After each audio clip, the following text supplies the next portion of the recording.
move upon us tonight, write on our hearts, enable us to take steps to move forward in your unfolding, good, loving purpose for each of us and for this house and this leadership and this local assembly called the Table. And we thank you for it in Jesus' name. Amen. About 4.5 years ago, I was back across the border. I went into West Virginia without a passport. That's where I'm from. And I ended up in Racine, that's Boone County, south of Charleston and Kanawha City, at the First Baptist Church of Racine, West Virginia. You know, population, 175, hooray. Just one of those small towns, okay? Why was I there? Well, I'll tell you why. I was there because a dear friend of mine from many, many years ago emailed me and said, Brother Jim, could you send us an email? I know your schedule's busy. I see your website. Could you send us an email and just I'll acknowledge the church that's doing something for you and me, though I know you probably can't make it. They're going to get together on a Sunday night and they're going to celebrate when you and I were ordained together in the same ordination service 50 years ago. Well, so I was glad to write Dr. Daniel Light back and say, Danny, I'm in Cross Lanes, West Virginia. I'm at Rod Davis's house and Julie Davis's house. And they said they would drive me to Racine. I'll be there. I'll do more than email you. Come on. I'll be right there in living, well, close to living color. And so we ended up there. And we had a ride, walked in the service, and we were just shocked. First of all, this was a Baptist church, and the building was packed. Half of them had their antennas up in worship. That was not in my ordination service. So things are changing. And then we stepped up to the microphone. This was a shocker. Because Dr. Daniel Light is an awesome musician. He's an awesome vocalist. He and his wife, Jenny. He's a professor at Liberty University, online professor. And of course, Lynchburg is where the school is, but online is worldwide, right? Wonderful man. He and I traveled in summers holding what we call revival meetings. Most of them weren't. They were just meetings. Thank you. But some of them were good. And we had people come to Christ. And so we stepped up without being, just in contact casually through the email, and we sang our duet. I saw 4 eyes go across. I used to sing it. Okay, well, I won't go there tonight. I was wavering right there, but I'm thinking Holy Spirit saying, stick with your major task so these people don't go home early. And then after the meeting was over, you know what he said to me? He said, Jim, there are many people here tonight that came to Christ in our meetings up and down the hollows and country churches in West Virginia. And I went back there tonight because I want to put something in perspective for all of us, because in the battles we have in life and ministry, we must never lose picture or lose sight of the big, grand picture. Honey, it's about harvest. It's about harvesting people for the kingdom of God. And I believe revival, includes harvest, and maybe even more than that. But if you want a Bible lesson tonight, I'll give you one real quick. This book is a harvest manual to teach you and me how to be productive in the purposes of God. The first thing out of God's mouth to newly created Adam and Eve was, be fruitful and multiply. Thank you. That's the first thing God said to them. Right? He made them, he formed them out of dust. Thank you. And he speaks this word. He's speaking to them. He's prophesying harvest through your life. As we walk together in covenant, Adam and Eve, and we're partnering together, this world will be changed.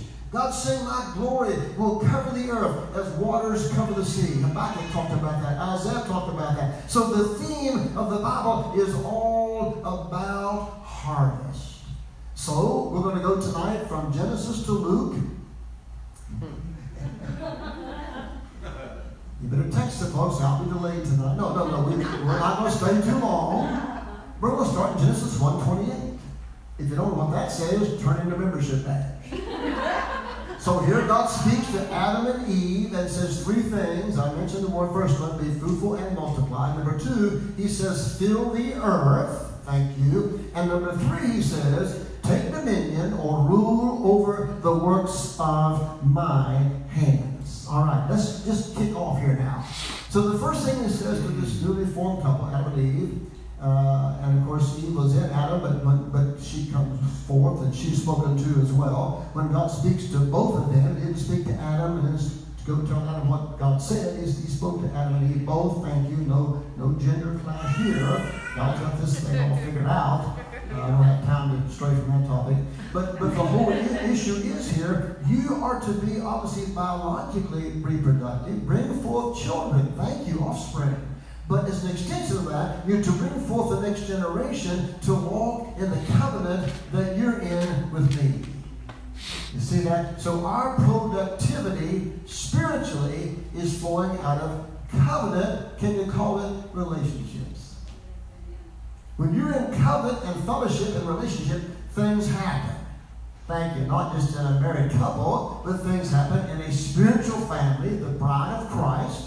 You can't help but be producing. Wow. If you're touching him in fellowship, related to one another in fellowship, walking in relationship, they're not perfect relationships with people because people are people. Thank you. I noticed when I'm married, there's a people there. So we all got our challenges and we got to grow in God. But that's the whole program. It's so simple. People miss this. That's why people get into religion. Religiosity. Because they're kind of trying to do something without the dynamic of it, which is relational, covenant with the Lord and with each other. Amen? So the first thing God said was to them, be productive. Second thing he said to them was, hey, fill the earth. The word fill there has a number of meanings. It can mean to tend or develop, or to manage, or even to furnish. See, God made the world undeveloped. He was going to use his covenant partners to bring it to a greater glory. As we heard about glory today, as man and woman walk with God in covenant, then we would see actualized potential. Amen. The glory of God. So what you got going on here is a tremendous challenge, because the Lord is saying, secondly, not just be productive, be purposeful. I remember years ago, and I say this because when I checked my lexicon, the word there, fill, could be translated, as I said, all those things I mentioned, but it emphasized the word furnish. I thought about that. I thought about, men will build it, wives will furnish it. And I remember years ago, Jean came to me and she said, I've heard that after 55 years of marriage, there's some things that are repeated in the conversation. She said, honey, our furniture's just wearing out. Let's get some new furniture. I said, well, honey, the budget's not prepared for that at this moment. So she couldn't persuade me. But she did say, all right, if you won't buy the new furniture, let's rearrange the furniture we have. So, several chiropractic bills later, we have the furniture rearranged in the house, These ladies, they got a deal about this creativity stuff. Y'all kind of know that, don't you? They got a touch that we guys don't have. Okay. Anyway, so we got the thing moved, and I thought, I don't like moving furniture, because she wanted to move the TV out of the back room where we used to have a pool table. Didn't want that on the tape. And when we had our leadership meeting in our church, our guys and gals came and had a leadership meeting and played pool. But we finally got the hotel out because our girls were grown and gone, and I wasn't moving to church then. I was traveling. So anyway, long story short, I said, honey, I want the TV right back here where it's been, because it's hidden from everybody. I don't want anybody walking in the front door. You want to move the TV to the front room, they'll walk in the front door and disturb me as I'm watching reruns of Gunsmoke. So leave stuff alone. She said, no, we're going to change it. You know what? We changed it, and in 2 days, I am repenting. I'm confessing. I'm saying, honey, this is better. It's the room with the fireplace. It's a room with the tall vertical windows that look out on the patio that's surrounded by shrubbery and birds feeding. We got a statue on our patio. This is not in my note. Okay. We got a statue on our patio of St. Francis of Assisi holding out a big old bowl. And the birds come in and they drink from that bowl. I'm not a Catholic, but Francis had a deal going on with animals. You need to read about St. Francis of Assisi. All right. Okay, I about lost my place. So anyway, third thing God said, and I'm just getting started. Hey. Come on. Yeah. Thank you. I got two people stay with me, okay? He said, rule over the works of my hands. Rule, subdue. Now here's the key. God said be productive. God said be purposeful. Thank you. And the third thing God says was be powerful. Be powerful. Because if you're faithful in relationship, thank you. If you are faithful in stewarding what God's put in your hands, come on, creation, relationships, you know what's going to happen? Then you, as covenant people, become God's government in the earth. God has government in the earth that's greater than the Republicans and Democrats and the confused ones.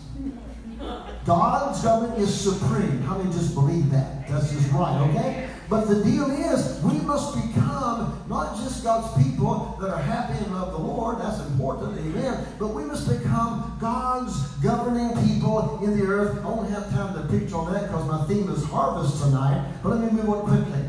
So from Genesis, you go into the rest of the Pentateuch, and what do you find? You find that the three major feasts of Israel, they all prophesy harvest.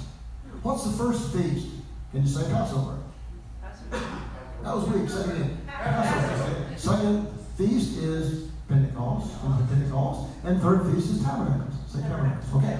Now, you know what would go on Passover, because after Passover, when God delivered his people out of Egyptian bondage under Moses' leadership, what was going on there was God was harvesting after 400 years of the descendants of Abraham being in this pagan, idolatrous nation. God was coming to harvest him some sons. The descendants of Abraham were in that land living in oppression and captivity, come on, under a demonically inspired civil leader, Pharaoh. Yeah. And you can't tell me that's what God intended for his people. Thank you. So he's coming down there, but in order to shift them out of their bondage and captivity, he had to change their mindset. Yeah. And it took a while. Yeah. Oh, yeah. Because even when they got out of Egypt, I know they wanted to go back. Yeah. Egypt didn't get out of them. Is that right? But what happens, the Lord was saying to them, I am coming down here, and I'm going to harvest me in history. I'm going to harvest me some sons. So they became sons through the shedding of the Passover lamb's blood. And then they got delivered from Egypt through a baptism in water and spirit. Covered by the cloud, come on, and they were baptized in the cloud, which stands for Holy Spirit, no covenant, and in the sea. So, what was the Exodus? Yeah, you know the history, but here's what it really was. God was harvesting some sons. Now, why? Sons and daughters. When I want to say daughters, gals, I'm just saving time. It's not a gender deal. Come on. You ladies, come on, are a part of the corporate man. And you men are part of the bride. So just get over it. Get over it. We're not going to get confused about genders. Okay, we're not going to do that. There's enough confusion already about that. Okay, move right along. So God's got him some sons. Why does he need sons? Because he must harvest sons in order to have harvesters. We are harvested ourselves to be harvesters. All right? Now, what's Pentecost all about? You know what Pentecost is. It's experience. Won't go with that tonight in Acts 2. But it began with the second feast of Israel, which took place, get this, after 50 days. Right? 50 days past Passover is Pentecost. Where did Pentecost happen? Mount Sinai. Right? Moses goes up the mountain, Psalm 68, he ascends, he gets gifts from God, he brings from the mountain to God's people, come on, the pattern for the tabernacle, the precepts to live by, thank you, and, if you will, the priesthood to minister relationship with God through that old covenant Levitical priesthood. So what happens at Pentecost, God's kids now, they're redeemed in type, right? Feel the Spirit in type. They are now celebrating their sonship. But you know what happened? Pentecost, at the beginning, could not reveal what it became. It became basically a feast that celebrated the ingathering of the first fruits of the harvest. Well, think about this. This didn't happen at the initial Pentecost. Because you can't grow anything in the desert. Yeah. You plant in sand, you're going to have nothing. Right. Our soil is so bad in parts of Texas, the weeds can grow, but the grass struggles. But what I'm saying is, these people are going to celebrate a harvest prophetically. Because from now on, when they get in the land 40 years later, what is it? Every harvest, the first fruits, is given to God. Yeah, wow. Do you know that Cain got in trouble not because he offered something from the field to God? Right. And Abel offered, of course, the animal sacrifice. But that was not the issue. The issue was Abel brought the first of his flock. Yeah. Cain did not bring the first from his field. Just saying. So the second phase, come on, after our salvation experience, our deliverance, if you will, from bondages and captivity of all kinds, we are then therefore, hallelujah, celebrating and we're honoring God by bringing him the first fruits. Yeah. Now, one more footnote at Pentecost. At Mount Sinai, God gave his sons nationhood. He formed Abraham's descendants into a nation. Why? Because there's no way they could defeat Canaanite people groups and nations without being a nation. Peter calls the church a holy nation, a royal priesthood. We are under government. God's government in the kingdom. And therefore, we are anointed to displace false governments. Demonic powers and principalities. Is that right? Yeah. That's part of the battle we're in. The enemy's not really too shook up about us just loving Jesus on Sunday morning and live the rest of our life like we want to. He's upset when we're living for God all out, full out, all the time, and being vessels through whom God manifests himself when he so desires. Is that okay? Right. So that's the second thing. And then the third feast, as you know, was tabernacles. Okay? Well, Pentecost was to bring in the first fruits of harvest. Tabernacles was the grand finale when the harvest was totally ready. Not first fruits, but the whole thing is matured. And there was an ingathering. It's called tabernacles. But it's all about harvesting beyond our present vision. Because at tabernacles, the priest offered up to God in 7 days 70 bullocks or oxen. Okay? On the 8th day, the last day of the feast, they offered up a bullock for Israel. So it's interesting. Now you've got, hallelujah, sons being harvested out of captivity. That's the good I came out of captivity. We've got sons now. Okay? So the point I'm trying to get to here is this. This is very important. This applies to you and to me. And then Israel becomes what? A light to the nations. A nation to reach nations. The church coming into nationhood is going to disciple, yes, people, going to get them delivered, get them ready for earth, get them ready for heaven, hallelujah. But it's going to begin to raise them up as harvesters who have a vision. And you know why the vision must be for the nations? It's because it's the nations that the Son of God is crying out for in Psalm 2. Yeah. Ask me, Father. Come on. Son's talking. Father says, Son, ask me for the nations. Yeah. I believe Jesus is asking. Give me the ends of the earth as my possession.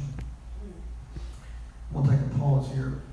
Years ago in West Virginia, which is near Charleston, around 60, between the mountains, the highway, and the river, you know, it's called a big holler. Okay? Yeah. Lived in that big holler for quite a while.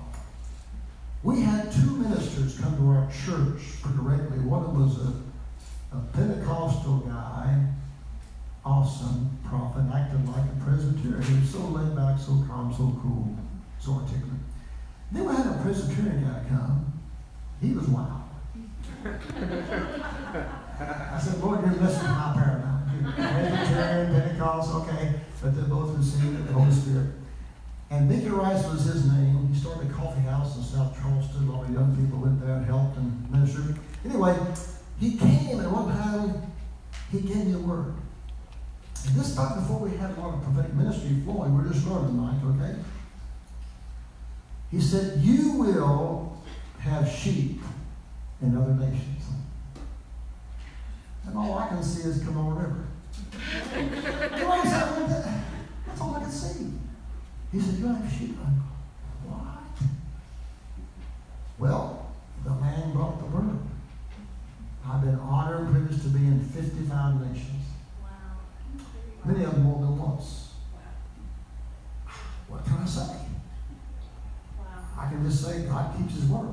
Yeah, it does. I can say I love prophetic ministry. Amen. I can say, be they rowdy Presbyterians or low-key Pentecostals. Tilt. I will take a word. I'll take a word. Okay. Thank you. Yeah. Turn to the neighbor and say it's all about the nations. Now I'm going to start the message. So turn to Luke 10. If I don't read the Bible, Pastor Matt never had me back. Okay, get your Bible if you can see it. In this house, you might make a flashlight. I don't know. Anyway, or you can just listen. I'll try to read it. Luke 10. So, are you encouraged? Like I got the Old Testament? It's a good sign. Luke 10, 1. Now, after this, the Lord appointed 70 others and sent them in pairs ahead of him to every city and place where he himself was going to come. And he was saying to them, who's them? The 70. Now, in Luke chapter 9, Jesus sends out the 12. And I'll get to that in a moment, about the number 12. I agree with Tim on that for sure. But now in chapter 9, where he sends out 12, he's sending them to the lost sheep of the house of Israel. But notice in Luke 10, when he sends out the 70, we learn historically that these 70 went outside the borders of Israel. They went east to kind of Jordan, north to Syria, up an area called the cities of the Decapolis, the 10 cities have been there. And so here we got the ascending that is twofold.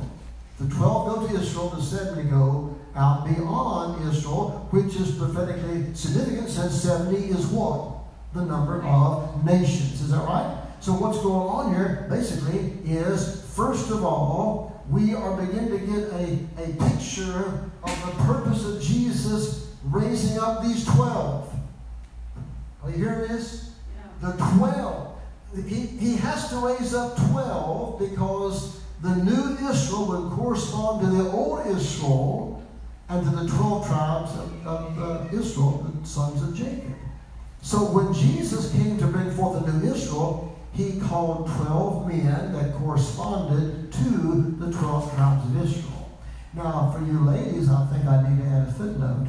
There's a reason, therefore, in that he didn't pick any ladies among the 12. But hang on, the story's not over. Now, when you read about Jesus' ministry, who was his main prayer and financial support? Women. Ladies. Yeah. The women. Yeah. And the women were first to the empty tomb. Yeah. Right. When Pentecost comes, men and women, including Mary, the mother of Jesus, is in the upper room. Like in Genesis, we got now new Adams and new Eves. Make up the church. Wow. To fulfill the commission God gave Adam and Eve to begin with. Because now the new creation is coming through the new covenant. Thank you, Lord. Amen. The gospel liberated women. Mm-hmm. Any nation that oppresses women, any society, is antichrist. Right. I just want to say that. Got to get over this stuff. Right. The church has got to model what this means to be a godly man, godly woman, Yes. so that maybe they'll get unconfused Yeah. in the schoolhouse. Just saying. Mm-hmm. All right. Now, I like to do this because my mind needs help at 80. We got 12 in chapter 9. Peter, James, John, Simon the Zealot, James the son of Alphaeus, and Thaddeus, Matthew and Thomas, Philip and Andrew, Bartholomew called Nathanael, and Judas Iscariot. I get the prize. Now some of you know it's kind of good to know some of this stuff, but see, I want to honor those guys. Oh, yeah. They're the 12 of the Lamb. Yes. They're the foundation. Right. Come on. And the post-ascension apostles like Paul, they're apostles too, of course, but they didn't walk with Jesus like the 12, although Paul had a pretty good encounter with the Lord, 3 years in the desert with him. Come on. But he was not among the original. But so we got apostles of the Lamb, and now we got apostles of the ascended lion Lamb. Come on, they all agree, of course. But it's important to honor the 12 because it means something, as we've heard here already tonight. So that's the first thing I want to say. Jesus didn't send me out beyond the borders of Israel. It's about the nations. Number 2, the word sent. Now this is going to get you. The word sent, you know this, but it's important, is the word for apostle. Apostello, verb is sent. So if you can hear this, when Paul says, are all apostles, the answer is no, or all prophets, the answer is no, that's just talking about a calling in the church and in leadership. But the whole church is to be apostolic. Everybody's to be sent. Yes. If you know him, he sent Yes. Right. you. In John 20, on Resurrection night, Jesus breathes on the disciples. There were 10 there. Judas had flunked out, and Thomas missed the meeting. I always want to tell people, don't miss the meeting. Yeah. Something happened you missed out on. Well, Thomas got caught up a week later. But Jesus breathed on the 10 and said, receive the Spirit. Receive the Holy Spirit. That's not Pentecost. That's coming later. That's their new birth. Yeah. Just as in the beginning, God breathed on Adam and Eve, what, the breath of life. And it became the creation of God. Now the Son of God, by the way, near a garden, Yeah. he's in an upper room, Yeah. breathes on those disciples, walks in the room without coming through the door. He came to the door without coming through the door. Yeah, he did. And then he wasn't a ghost. Right. They could touch his scars. Plus he ate. All right. Don't have time to talk about that. Here's a side note for you, evangelistically. Hey, church, think about this. Most churches have more women than men. Well, that ought not be. We're not communicating here. We need to preach to men that in eternity, if you know the Lord, you will eat. Resurrected bodies can eat. Boy, now what about that? I don't think there'll be diet books or athletic clubs. I just think, okay, we're going to eat in heaven, so there's something about that. Resurrected bodies will eat. Okay, that's a freebie. I'm thinking more men are going to heaven if they do than eat in heaven. Okay. I'm kind of messed up sometimes. It happens. Okay. But my point is, when Jesus said, as Father, after he said, receive the Spirit, he said, as Father has sent me, I send you. Listen to me. Jesus is sending you and you and you and you and me like Father sent him. Yeah. Amen. That's right. Help me. Yeah.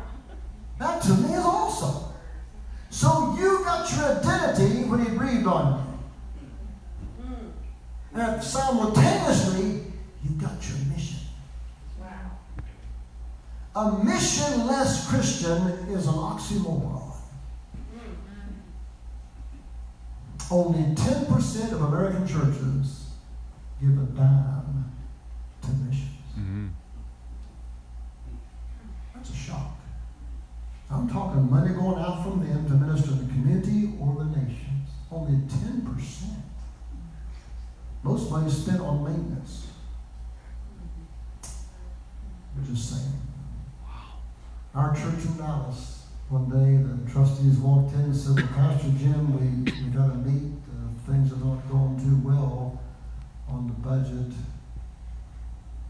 And we think we need to stop supporting missionaries. I said, well, I'll tell you what, brothers, let's pray. Maybe something better can be done than that. Yeah. So we prayed. I don't know if they changed their mind, but somehow I said, let's do this. Let's try this. Let's have a missions conference and bring in the missionaries we support from the field and let them report about the ministry. Simultaneously, I brought in veteran missionary Wayne Myers, who was in Mexico 50 years on a tourist visa. But man, he was speaking the Spanish, okay? Habla español, bueno. And Wayne's message was live to give. He preached what God said to the Corinthians through Paul. The Corinthians gave out of what they had, and they gave beyond what they had. How do you do that? You believe God to supply for ministry and missions, and then you promise to release it. Wow! And people start getting blessed. Unexpected resources were coming their way. And Wayne was with us all week, and the last Sunday morning, after every missionary had reported, Wayne got up and said, we put up on the overhead. We had overhead in those days. We put up on the overhead all the missionaries and their projects, from bicycles and Bibles and computers and pickup trucks. We put it all up there, and it was like an auction. Wow. People thought, I know, I want to support, I want to give up. Okay, just calm down. Wow. Our church never looked back. Wow. On the budget matters. I was there 10 years, and the church, by the grace of God and by Wayne Myers' inspirational teaching, gave 28% of our income to missions. Wow. We gave 10 because we couldn't ask our people to tithe, and we didn't tithe. Just saying.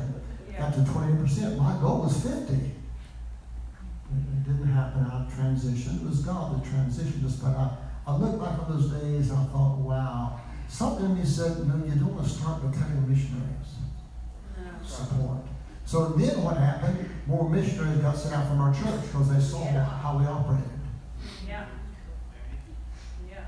So we supported Dr. Don Crum and Sherry and their family in Nigeria. They're 7 years raising up 30 general hospitals and many churches. Wow. In places you couldn't get there except by boat.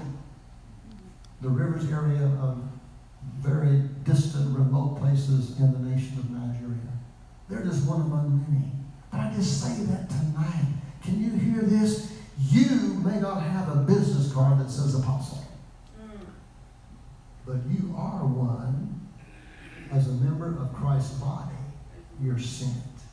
Not everybody's functioning in apostolic ministry per se and all that they do or a prophet, but you are among the sent ones. The early church was not a religion, it was a people movement. Yes. Amen. And that's what we've got to have today. Thank you. That's what you are. You're a people movement. You're coming out of kingdom revelation. Thank you. I got to hurry. Number 3. Then we're sent out 2 by 2. 2 are better than 1. Yeah. Now hear me. 12 is the number, and I love what Tim said about this. It's the number also for spiritual government, but 2 is still governmental. Because if 2 agree on touching a matter here, Father in heaven releases it there. That's governmental. Yes. When you and your wife pray together, that's governmental. Yes. Amen. We don't limit it to 2 in the church, but 2 is all we need to express. You understand, according to Ed Savoso in his book on ecclesia, that when the Roman soldiers just gathered or took a break in their work, they gathered around 2 or 3 of them, they felt like the authority of Rome was there. So Jesus said, where 2 or 3 are gathered in my name, I'm in the midst.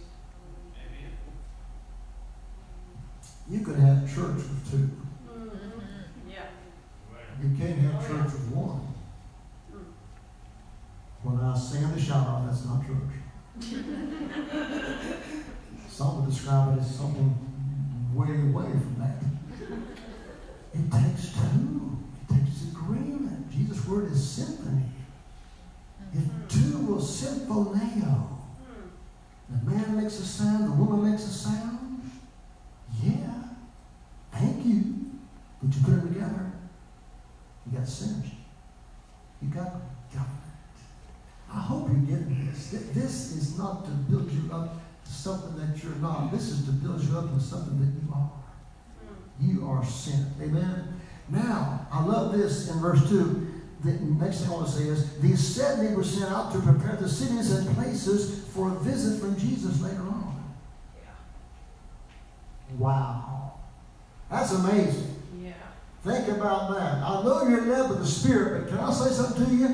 Where you go in your life, God is opening up opportunities for harvest. And what I love about this, when he says he's going to send them out there, in the Greek text says it this way, verse 1. Jesus sent them 2 by 2 before his face.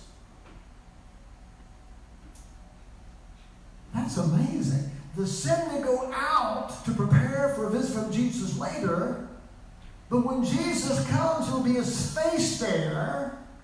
Come on, can you hear this? A divine visitation is wonderful, but more powerful than the Lord working through the 70 is when Jesus shows up himself. Yes. His presence. Yes.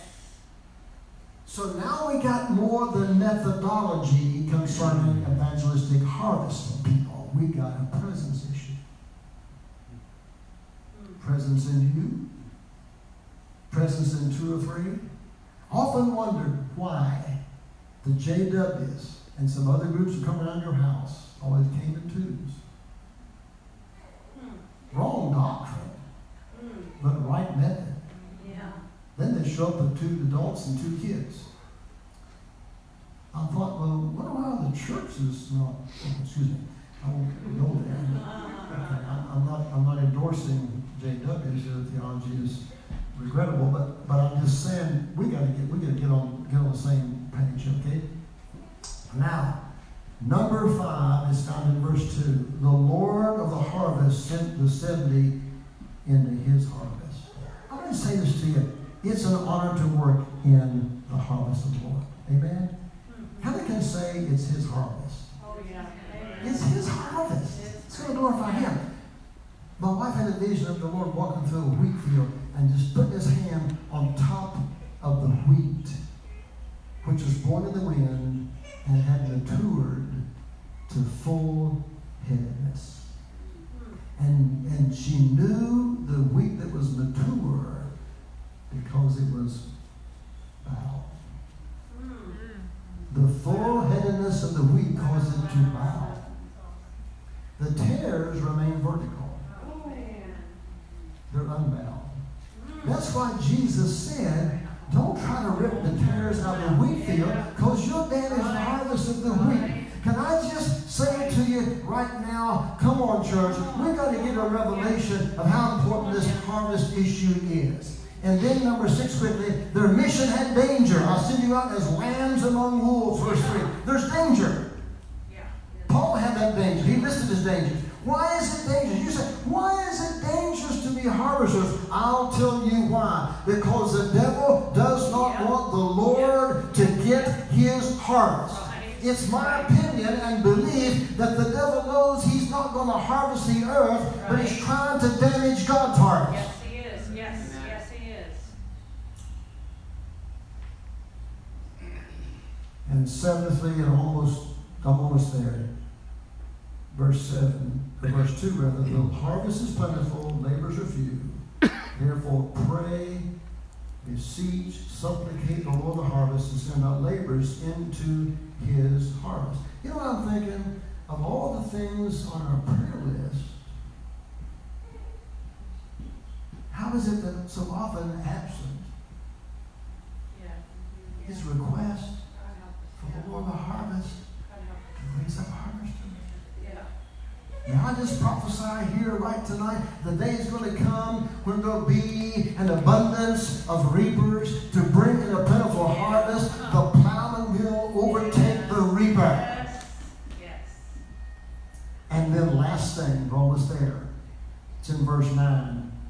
He says, when you go to those cities, heal those who are sick, and say to them, the kingdom of God has come near you. I want to think about something right here.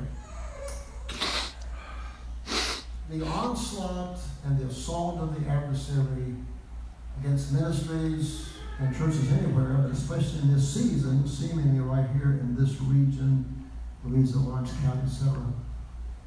To me, I think we've got to take this in the middle of the danger that represents. The danger of lost lives or premature death, whatever.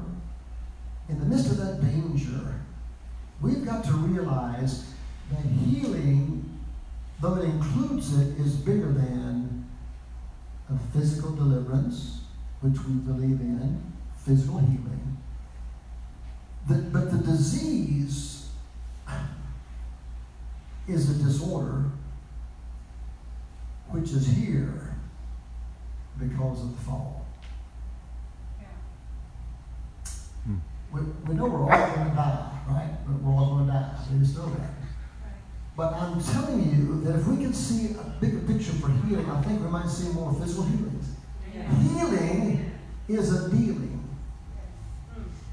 It's a dealing with disorder. The fall brought disorder. So in history, we're overcoming the disorder.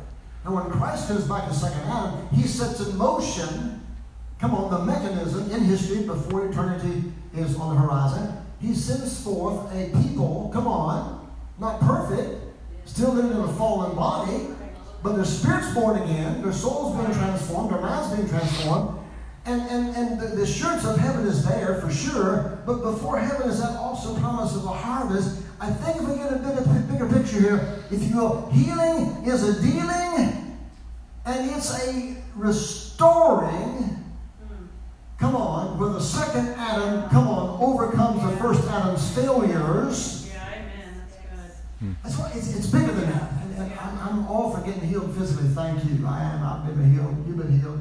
Okay, move on along. But it's a bigger picture. Now, let me close. I love to close, so I do it many times.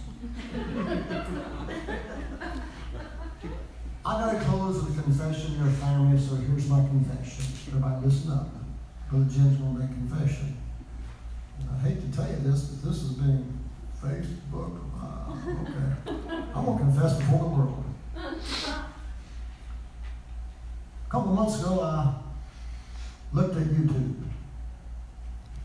That's my confession.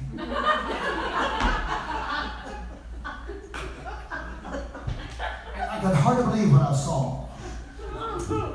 Here was that that wonderful lady minister from Denver, Colorado named Marilyn Hickey, who's on TV. I don't know Marilyn, but I had a good friend that knew her and her husband. Marilyn Hickey, on this YouTube, is preaching in Karachi, Pakistan, to 1 million people. That's coming around her monk in Africa. And she's got, of course, the hat on, the covering to respect the whole culture. And Muslims on the platform testifying how they met Isa, Jesus. And not all of them got saved because they had a dream and a vision. Some of them did, but some of them got saved because they heard the preaching of the gospel. Yes. And then Marilyn said this. She said, 14 years ago, the Lord asked me a question. The question was, will you pray for the Muslim world? It's like an assignment. She said, well, yes, Lord, I will. And God opened these doors. 1 million Muslims hearing the gospel and believers in Yeshua Jesus testifying on the platform about Jesus. Amen.